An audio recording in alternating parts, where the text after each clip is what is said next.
जय श्री कृष्णा। राधे राधे दोस्तों। कार्तिक मास की आप सभी को ढेर सारी शुभकामनाएं। कार्तिक मास का पावन पवित्र महीना आ गया है। आज की कथा में हम जानेंगे कार्तिक मास में तुलसी में जल डालने से कौन सा फल मिलता है। इस महीने में भगवान विष्णु की पूजा होती है। कार्तिक के महीने में तुलसी माता का भी पूजन किया जाता है। हिंदू धर्म में तुलसी के पौधे को बहुत ही पवित्र पौधा माना जाता है। तुलसी के पौधे में साक्षात भगवान श्री हरि विष्णु जी और माता लक्ष्मी जी विराजमान रहते हैं। यदि कोई भी भक्त भगवान श्री हरि को भोग लगाता है तो भगवान विष्णु तुलसी पत्र के बिना किसी प्रकार का भोग स्वीकार नहीं करते। तुलसी को भगवान श्री हरि विष्णु की अर्धांगिनी भी कहा जाता है। इसलिए जो भी मनुष्य तुलसी जी की पूजा करता है वह कभी भी गरीब नहीं रहता। जो भी मनुष्य रोज तुलसी माता को जल देता है उसकी कभी भी दुर्गति नहीं होती है। ऐसा मनुष्य घोर पाप करने के बाद भी नरक में नहीं जाता। आज मैं आप सभी को एक कथा के माध्यम से बताती हूँ कि कार्तिक माह में तुलसी को जल देने से कौन सा फल मिलता है। कथा सुनाने से पहले आप सभी से हाथ जोड़कर विनती है कि आप वीडियो को लाइक कीजिए और कमेंट में विष्णु भगवान, तुलसी माता और लक्ष्मी माता की जय जरूर से लिखिए। आपका एक लाइक और कमेंट मुझे मोटिवेशन देता है आगे वीडियोस बनाने के लिए, अच्छी अच्छी कथा बनाने के लिए। तो प्लीज वीडियो को लाइक जरूर कीजिएगा और कमेंट में जय माता दी जरूर से लिखिएगा। तो चलिए अब कथा सुनते हैं। एक समय की बात है, भगवान विष्णु जी के पास माता लक्ष्मी जी आती हैं और विष्णु जी से कहती हैं कि हे स्वामी, आप तो तीनों लोकों के स्वामी हैं, आप ही सृष्टि के संचालक हैं, परंतु आप फिर भी इस तुलसी के पौधे की पूजा क्यों करते हैं? आप इसे नित्य जल क्यों चढ़ाते हैं? मैं इस पौधे को जल चढ़ाने का महत्व जानना चाहती हूँ। माता लक्ष्मी की बात सुनने के बाद भगवान विष्णु बोले कि हे देवी लक्ष्मी, तुलसी साक्षात लक्ष्मी जी का ही स्वरूप है और माता लक्ष्मी धन की देवी हैं और आपकी नित्य पूजा करने के करोड़ों फायदे हैं जो मनुष्य को पता नहीं होते हैं। और तुलसी के पौधे पर नित्य नियम से जल चढ़ाने मात्र से मनुष्य के करोड़ों पाप नष्ट हो जाते हैं। हे देवी लक्ष्मी, तुलसी का महत्व तो बहुत है परंतु इसका खास महत्व कार्तिक माह में होता है। हे देवी लक्ष्मी, चलो मैं तुम्हें तुलसी को जल देने का महत्व बताने से पहले एक अत्यंत प्राचीन कथा सुनाता हूँ। इस कथा के माध्यम से तुम्हें तुम्हारे सारे प्रश्नों के उत्तर मिल जाएंगे, इसलिए तुम इस कथा को ध्यान से सुनना। इस कथा को सुनने मात्र से ही समस्त पापों का नाश हो जाता है। अब माता लक्ष्मी जी कहती हैं, हे प्रभु, मैं इस कथा को अवश्य सुनना चाहती हूँ, कृपया आप मुझे वह कथा सुनाइए, मैं इसे पूरे ध्यान से सुनूंगी। तब भगवान विष्णु माता लक्ष्मी को तुलसी को जल देने के महत्म्य की कथा सुनाते हैं। विष्णु जी कहते हैं, हे देवी लक्ष्मी, तुलसी को जल देने के पीछे एक प्राचीन इतिहास छुपा हुआ है जो बहुत ही उत्तम और पुण्य फल प्रदान करने वाला है। हे देवी लक्ष्मी, पूर्व काल की बात है, देवपुरी में गोपाल नाम का एक ब्राह्मण रहता था। वह जन्म से तो ब्राह्मण था किंतु वह कर्म से भ्रष्ट कपटी बुद्धि वाला व्यक्ति था। वह कंबल तथा चमड़ा आदि बेचकर धन कमाता था, साथ ही वह प्रत्येक व्यक्ति से बहुत झूठ बोलता था। उस ब्राह्मण का मन हमेशा बुरे काम करने में लगा रहता था। वह सभी के यहाँ पर चोरी करता था। उसको वेश्यागमन और जुए की बहुत बुरी आदत थी। उसने अपने जीवन में कभी भी पुण्य के काम नहीं किए थे। वह सिर्फ नाम का ब्राह्मण था। उसने कभी भी शास्त्रों का अध्ययन नहीं किया था, कभी पूजा पाठ भी नहीं किया। सदैव अपना मन दूसरों के धन को पाने के लिए लगाए रखता था। दूसरों की स्त्रियों को देखते ही उसकी लार टपकती थी। गोपाल दिन में जो भी धन कमाता वह उस धन को रात्रि में वैश्यों के साथ रात बिता के उनके साथ गमन में खत्म कर देता था। इस प्रकार से वह अत्यंत पापी ब्राह्मण अपना जीवन केवल पाप के कार्यों को करने में व्यतीत करता था। वह इतना कपटी ब्राह्मण था कि उसने अपने मुख से कभी भगवान श्री हरि विष्णु का नाम भी नहीं लिया था और ना कभी देवी देवताओं का पूजन किया था। अब भगवान विष्णु कहते हैं कि हे देवी लक्ष्मी, इस प्रकार से पाप करते हुए उस ब्राह्मण को अनेक वर्ष बीत जाते हैं। फिर एक दिन उस ब्राह्मण ने कंबल खरीदी और बिक्री करने के लिए अरुणाचल नगरी पहुंच जाता है। अब उस नगर के पास से नर्मदा नदी बहती थी। वह नदी बहुत ही पावन थी, इसलिए उस नदी में स्नान करने के लिए दूर दूर से बहुत से लोग आया करते थे। जब वह गोपाल ब्राह्मण वहां पहुंचा तो उसने देखा कि आज भी वहां पर कई सारे ब्राह्मण आए हुए हैं, पर वह ब्राह्मण उसी नदी के किनारे एक आश्रम में ठहरता है। गोपाल वहां देखता है कि उस आश्रम में तो अनेक विद्वान ब्राह्मण हैं जो पुराणों का पठन तथा भगवान विष्णु की स्तुति करने में मग्न हैं। अब वह पाखंडी ब्राह्मण गोपाल भी ढोंग करता हुआ वहीं पर उनके साथ रुक जाता है और उन विद्वान ब्राह्मणों के साथ जब वह रुकता है तो उसे भी भगवान श्री हरि विष्णु का नाम सुनने का अवसर मिल जाता है। क्योंकि उस ब्राह्मण को बिक्री करनी थी तो वह वहीं पर कुछ दिन रुक जाता है। अब वह वहां पर रुकता है तो देखता है कि वहां पर आए हुए लोगों ने गायों का भी पूजन किया, ब्राह्मणों को भोजन कराया। तो उस पापी ब्राह्मण ने भी उन सभी के साथ बैठकर भोजन किया और भगवान का प्रसाद भी ग्रहण किया। भगवान विष्णु कहते हैं कि हे देवी लक्ष्मी, वहीं पर उस आश्रम में एक तुलसी का पौधा था। सबको देखकर वह पाखंडी ब्राह्मण भी जाने अनजाने में ही उस तुलसी के पौधे में जल डालने जाया करता था। वह श्रद्धा भाव से नहीं जाता था, उसके मन में कोई विचार नहीं था कि वह क्या कर रहा है। वह रोज सुबह उठकर एक पात्र में पानी लेकर तुलसी के पौधे में डालता था। उसे ऐसा करते करते लगभग 1 माह बीत चुका था। अब उस पाखंडी ब्राह्मण ने जो भी कार्य किए थे वह कार्तिक में किए गए थे। क्योंकि वह ब्राह्मण तो पाखंडी था तो उसे कुछ पता नहीं था कि कार्तिक का महीना चल रहा है। अब भगवान विष्णु जी कहते हैं कि हे देवी लक्ष्मी, एक दिन की बात है जब वह ब्राह्मण आश्रम में सोया हुआ था, तब उस स्थान पर एक सर्प आ गया और जब वह ब्राह्मण सो रहा था तो उस सर्प ने उसे नींद में ही काट लिया और उस पापी ब्राह्मण की नींद में ही मृत्यु हो गई। सुबह जब अन्य ब्राह्मणों ने उसे बेहोश अवस्था में देखा तो उन्होंने उसके मुख में तुलसी पत्तर और तुलसी का जल डाल दिया, परंतु उसको होश नहीं आया। फिर सभी ब्राह्मणों को पता चल गया कि उसकी मृत्यु हो गई। उस पापी ब्राह्मण की मृत्यु के बाद उसकी आत्मा को लेने के लिए उस स्थान पर यम के 2 दूत प्रकट हुए और उसे पकड़कर यमलोक ले जाने लगे। जब वह यम के दूत रास्ते में ब्राह्मण को ले जा रहे थे तब वह पापी ब्राह्मण विलाप करने लगा और यमदूतों से कहने लगा, हे यमदूतों, मुझे आप कहाँ ले जा रहे हो? मेरी मृत्यु किस कारण से हुई है? मैंने कौन सा पाप किया है? तब यमदूतों ने कहा, अरे पापी दुष्ट ब्राह्मण, तूने जन्म से लेकर मृत्यु तक बहुत पाप किए हैं। तेरे पापों के कारण ही जब तू सो रहा था तभी एक काले सर्प ने तुझे काट लिया और तेरी मृत्यु हो गई। अब हम तुझे यमलोक ले जा रहे हैं।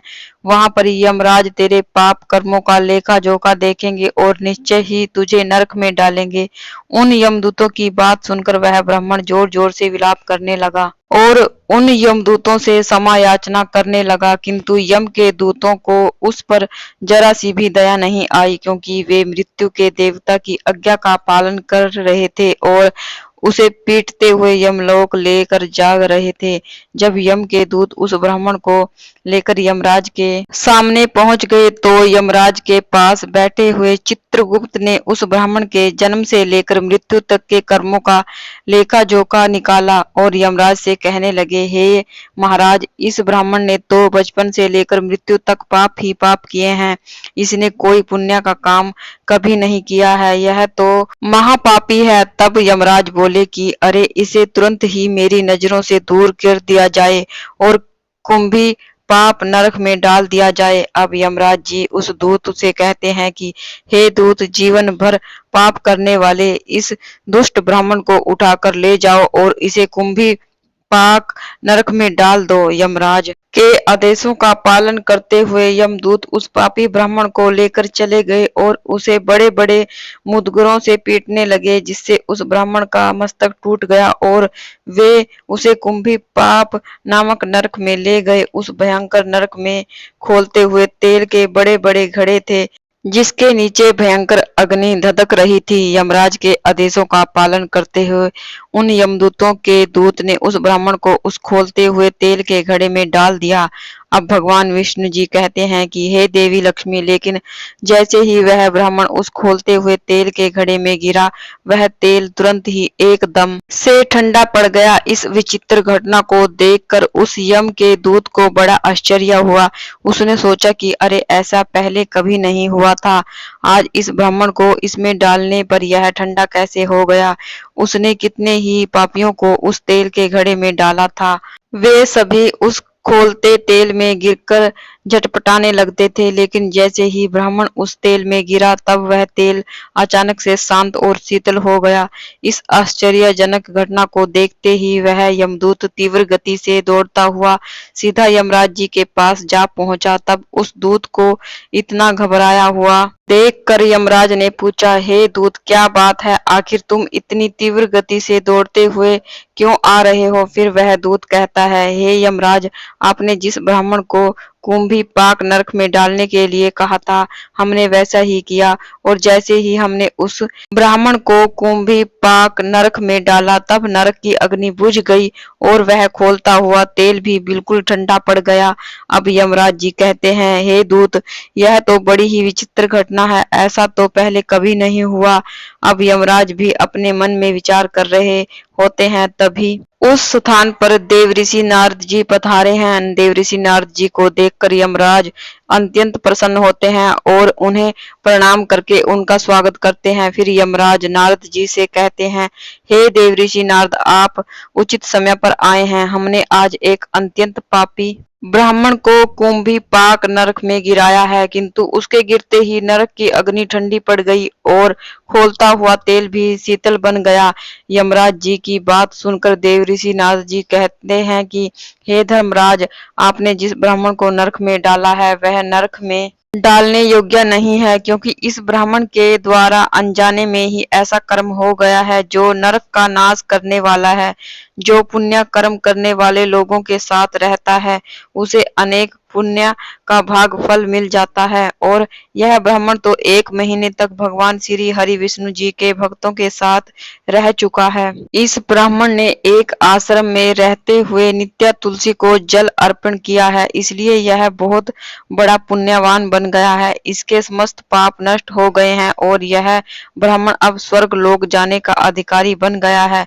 इस ब्राह्मण ने अनजाने में ही इतना पुण्य कमाया है जो जन्म जन्मांतर में मनुष्यों को प्राप्त नहीं होता है, इसलिए आप इसे नरक में ना पकाओ। इस ब्राह्मण के पापों के लिए इसे केवल इतना दंड दो कि इसे नरक लोक का दर्शन करवाओ। अब भगवान विष्णु कहते हैं कि हे देवी लक्ष्मी, देवऋषि नारद की बात सुनकर यमराज अत्यंत प्रसन्न होते हैं और उस ब्राह्मण को कुंभी पाक नरक से निकाल कर लाते हैं और उसे अपने दूतों से कहते हैं कि हे दूत, इस ब्राह्मण महात्मा को ले जाओ और संपूर्ण नरकों का दर्शन कराओ। यमराज की बात को सुनकर यम के दूत उस ब्राह्मण को ले जाते हैं और उसे संपूर्ण नरकों का दर्शन कराते हैं। इस प्रकार से यम के दूत उस ब्राह्मण को संपूर्ण नरकों का दर्शन कराते हैं और फिर से यमलोक में ले जाते हैं, और फिर वह ब्राह्मण एक यक्ष बन जाता है। अब भगवान विष्णु जी कहते हैं कि हे देवी लक्ष्मी, जैसे मुझे वैकुंठ लोक प्रिय है, वैसे ही जो मनुष्य नित्य तुलसी जी की पूजा करता है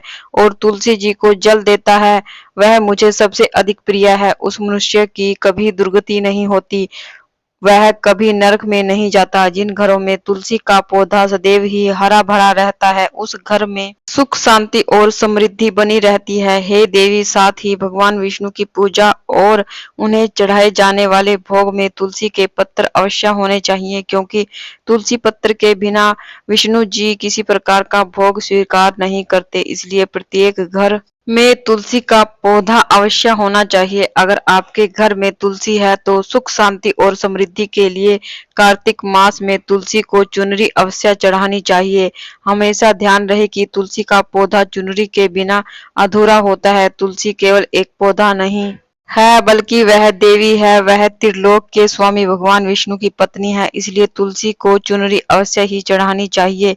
इससे पति पत्नी में प्रेम और विश्वास बढ़ता है और घर में रहने वाली महिला सदा सुहागन और सौभाग्यशाली रहती है। तुलसी का विवाह भी अवश्य कराना चाहिए, इससे मनुष्य के सभी दुखों का अंत होता है और सांसारिक जीवन सुखमय बीतता है। तुलसी के पौधे के पास अपने मुख से कभी भी कोई अपशब्द नहीं बोलना चाहिए। तुलसी के पास भूल से भी जूते, चप्पल अथवा झाड़ू पोंछा नहीं रखना चाहिए, क्योंकि ऐसा किया जाने वाले कार्यों को शास्त्रों में पाप माना जाता है। जहाँ पर तुलसी का पौधा होता है, उस स्थान के आसपास आपको भूल कर भी थूकना नहीं चाहिए। तुलसी के पास जल से भरा हुआ पात्र भी नहीं रखना चाहिए। तुलसी के पौधे के पास दीपक जलाने के बाद दीपक को वहां से हटा देना चाहिए, क्योंकि तुलसी के नीचे बुझा हुआ दीपक रखना अशुभ माना जाता है।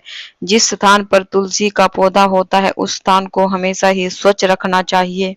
इसलिए नियमित रूप से तुलसी के पौधे के पास साफ सफाई का ध्यान रखें। तुलसी के पौधे में शिवलिंग और गणेश जी की प्रतिमा नहीं रखनी चाहिए। साथ ही तुलसी के गमले में अन्य किसी भी प्रकार का पौधा लगाना इससे भी अशुभ माना जाता है। तुलसी के पौधे के पास कपड़े भी नहीं सुखाने चाहिए, अन्यथा कपड़ों से गंदा पानी तुलसी के पौधे में गिर सकता है। ध्यान रहे कि तुलसी के पौधे को नाखूनों से नहीं तोड़ना चाहिए, इससे तुलसी का अपमान होता है। यदि तुलसी के पत्ते सूख कर गिर जाते हैं तो उन्हें कचरे में नहीं फेंकना चाहिए। उन पत्तों को तुलसी की मिट्टी में ही दबा देना चाहिए और रविवार और एकादशी के दिन तुलसी के पत्ते नहीं तोड़ने चाहिए और ना ही रविवार को तुलसी को जल चढ़ाना चाहिए। बाकी अन्य दिन नित्य तुलसी को सुबह जल देना चाहिए और शाम के समय एक दीपक जलाना चाहिए। अक्सर महिलाएं स्नान के बाद अपने बाल खुले रखकर ही तुलसी को जल देती हैं। ऐसा करना भी पाप माना जाता है। महिलाओं को इस बात का हमेशा ध्यान रखना चाहिए कि महिलाओं को हमेशा ही अपने बाल बांध कर माथे पर सिंदूर लगाकर ही तुलसी में जल चढ़ाना चाहिए। इससे उस स्त्री को तुलसी माँ का आशीर्वाद प्राप्त होता है। घर में तुलसी का पौधा लगाते समय ध्यान रखें कि इसके लिए गंदी मिट्टी का उपयोग नहीं करना चाहिए। तुलसी के पौधे के लिए शमशान की अथवा गंदगी वाले स्थान की मिट्टी का उपयोग नहीं करना चाहिए, इससे तुलसी माँ रूठ जाती हैं और सूखने लगती हैं। तुलसी का पौधा कभी गंदे स्थान पर नहीं लगाना चाहिए, जैसे नाली अथवा बाथरूम के पास। इन स्थानों पर तुलसी का पौधा कभी नहीं लगाना चाहिए।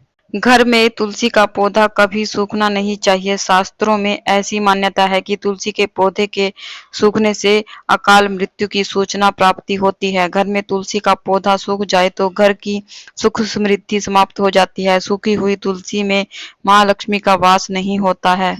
शास्त्रों के अनुसार मासिक धर्म के दौरान महिलाओं को तुलसी के पौधे में पानी नहीं डालना चाहिए और तुलसी को स्पर्श भी नहीं करना चाहिए। यह उन महिलाओं के लिए वर्जित है। तुलसी को बिना स्नान किए जल नहीं देना चाहिए और पैरों में चप्पल आदि पहनकर भी तुलसी को जल नहीं देना चाहिए। तुलसी को जल देते समय ध्यान रहे कि वह जल आपके पैरों में ना पड़े, इससे तुलसी माता का अपमान होता है। अब भगवान विष्णु कहते हैं कि हे देवी लक्ष्मी, तुलसी पर कभी झूठा पानी नहीं डालना चाहिए, इससे माता तुलसी रूठ जाती हैं और नित्य तुलसी के दर्शन से मनुष्य को स्वर्ग की प्राप्ति होती है। तुलसी पत्र के सेवन से मनुष्य के सभी पाप नष्ट हो जाते हैं। तुलसी का पौधा हमेशा ही घर के सामने लगाना चाहिए। इससे पूर्व अथवा उत्तर दिशा में लगाने से सबको शुभ संकेत प्राप्त होते हैं। तुलसी के पास मरुस्थलीय पौधे रखना बेहद ही अशुभ माना जाता है। ऐसे पौधों से नकारात्मक ऊर्जा निकलती है। शास्त्रों में कहा गया है कि जिन पौधों से हरी भरी कलियां की उत्पत्ति ना हो, उसके स्थान पर कांटे निकलते हों, तो ऐसे पौधों को तुलसी के पास कभी नहीं रखना चाहिए। शास्त्रों में केले के पौधे का विशेष महत्व बताया गया है। अगर तुलसी के पौधे के पास केले का पेड़ लगा देते हैं तो इसका कई गुना अधिक लाभ प्राप्त होता है। केले के पेड़ में भगवान श्री हरि विष्णु का वास होता है। इसे तुलसी के पास लगाने से घर में सुख समृद्धि आती है। तुलसी के पौधे में शालिग्राम अवश्य रखना चाहिए। तुलसी के गमले में शालिग्राम रखने से तुलसी का और भी अधिक शुभ प्रभाव आपको देखने को मिलेगा। शालिग्राम भगवान विष्णु भगवान का निराकार रूप माना जाता है। यह काले रंग का पत्थर होता है, जिससे विलक्षण और मूल्यवान माना गया है। इसे अगर तुलसी के गमले में रखेंगे तो आपके घर में संपूर्ण नकारात्मक ऊर्जा नष्ट हो जाएगी। घर में केवल एक ही शालिग्राम की पूजा करनी चाहिए। पुराणों में कहा गया है भगवान विष्णु की मूर्ति से बढ़कर शालिग्राम का पूजन करना ज्यादा उत्तम होता है। शालिग्राम को चंदन लगाने के बाद एक तुलसी का पत्ता रखना चाहिए। प्रतिदिन शालिग्राम को स्नान कराना चाहिए। ऐसा करने से सभी जन्मों के पाप नष्ट हो जाते हैं। शालिग्राम भगवान सकारात्मक और सात्विकता का प्रतीक होते हैं। भगवान विष्णु जी कहते हैं कि हे देवी लक्ष्मी, जो भी मनुष्य मेरे द्वारा बताई गई इन बातों पर अमल करता है वह निश्चय ही बहुत ही जल्दी सुख और करोड़पति बन जाता है। तब माता लक्ष्मी जी कहती हैं, हे नाथ, आपका मुझे इस कथा का श्रवण कराने के लिए धन्यवाद। इस प्रकार से भगवान विष्णु ने देवी लक्ष्मी को कार्तिक माह में तुलसी के पौधे को जल देने का महत्व बताया और घर में तुलसी का पौधा लगाने के नियम बताए हैं। जो भी मनुष्य भगवान विष्णु के द्वारा बताई गई इन बातों को ध्यान में रखकर चलता है तो अवश्य ही उसे पुण्य फल की प्राप्ति होती है और काल भी उसका कुछ नहीं बिगाड़ सकता। आपको हमारे द्वारा सुनाई गई कथा कैसी लगी, हमें कमेंट करके अवश्य बताइएगा। मिलते हैं फिर एक नई कहानी के साथ, तब तक के लिए